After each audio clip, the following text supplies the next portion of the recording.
Representative, were you here last year when we voted on the tax increase here in Illinois, the tax increase that went through? No, You were not?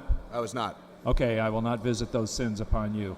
My question is, first of all, I can't hear you. I'm sorry. Could you? Mr. Speaker, please. My first question is, to the previous speaker, there is language very strictly plainly stated in the Internal Revenue Code for the very purpose of providing for charitable contributions.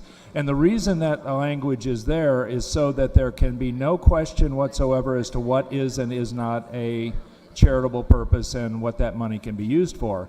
Now, if your bill would appear to me to allow for the deduction of a charitable contribution for money that would otherwise be obligated by the same person making the payment on their taxes. Is that correct? Yes, sir. Okay, so what you're doing is you're saying that the person who's making that payment is making a choice or choosing to make it as a charitable contribution with the expectation of complete offset of the money that they would otherwise be able to deduct as taxes. Am I not correct? Yes, sir. I am correct. Is that what you're saying? Yes. Yes, it is. Okay. What are the purposes to which the money on the state level would be used for if they are given as a charitable contribution? Education. Representative, the regulations under the Internal Revenue Code are quite specific as to what is and is not a public purpose for which you can give money to a public organization or a public entity. You can't do what I think you're saying to do because public purpose in the code is strictly circumscribed, and you cannot make a specific allocation of money to a particular purpose and still call it charitable to the public purpose. Well, how do you get around that? Well, first of all, I want to be clear that so far the two representatives that have spoken are giving me opinions. We don't necessarily have facts on this yet, and there's been nothing that the federal government has done to tell us that this is not going to work.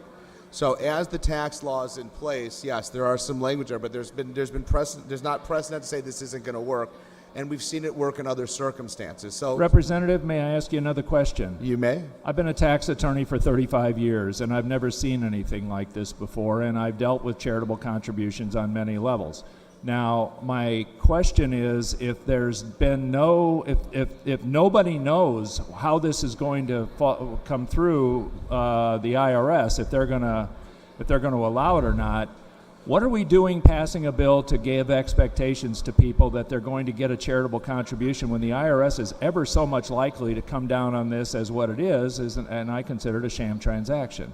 Well, we have to do something, sir, and I think one of the challenges that we're facing is this was taken away. This is a thing that's been in place since 1913. It's been taken away from our residents, the ability to deduct their state and local property taxes and capped at $10,000. For many Illinois residents, about 85% of them that took advantage of this is going to hurt them badly. We have to try to do something. And if we go through the history of legislation and look at things that we've tried with the idea of making them work, some of them have worked, some of them haven't, and I think this is a great idea, and I think this is something that will work for us. So I'm willing to take that chance. You're willing to take the chance that an audit is going to come down on a constituent of yours to say that this is a sham transaction and you're not only subject to the tax, but you're subject to the penalties? Well, I think that again, we'll see where this bill goes, sir. Okay, there's another question I have. Other states for years have been subsidizing high-tax states such as ours with their tax money because our deductions have allowed us to reduce our federal liability our liability to the federal government. What is to stop a low-tax state, let's say Wyoming, for instance, from going in and making a claim against the state of Illinois or the federal government or whoever for having subsidized us for so many years? The reason I asked you the question at the beginning was because this body passed a tax increase with the overwhelming support of the people on you're spending an awful lot of time trying to lower taxes on people you just tried to raise taxes on last year. Now, I want to ask a question about the county portion of your bill. Your bill allows for counties to set up these charitable organizations in order for property taxes to be diverted to a charitable purpose. Is that correct? Yes, sir. What charitable purposes are the counties going to be using that money for? They can establish a fund and set up a similar program. To set up a similar program to provide charitable contributions to public purposes. Yes, sir. And the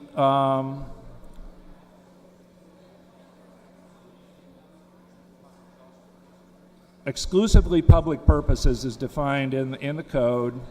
I can't go through it right now, but the fact is that exclusive charitable purposes are only at the discretion of the public institution to which the money is given, not by statute. And I can see school board presidents' hair catching fire when they find out that the property tax money that would otherwise go to their schools is now going toward a charitable purpose over which they have no control. How do you answer that?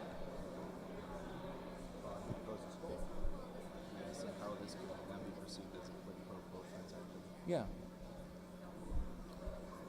Well, it's up to really the local areas to work with other taxing bodies to see how the money will work. So we're giving them the option.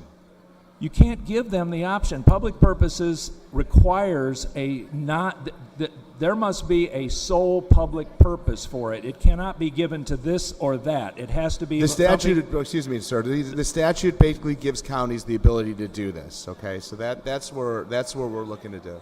The statute what? I'm sorry, I Gives didn't them hear you. counties the ability to do what we're trying to do on the state level with the Illinois Education Excellence Fund.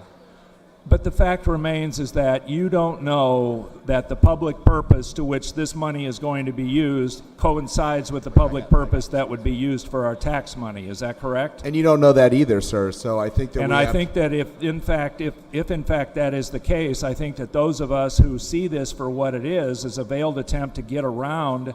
We could do a lot to alleviate state and local taxes by doing tax reform and spending restraint in this state instead of resorting to the bill. We can go a lot further, folks. You know, I just got done doing 250 tax returns, and I had a lot of clients who prepaid their property taxes in 2017 so that they could get the deduction. Most of these people are subject to the alternative minimum tax, and without getting too deeply into it, the alternative minimum tax denies deductions for state and local taxes already. So these people were prepaying their taxes, and it gave them not one benefit on their federal tax return, not a dime.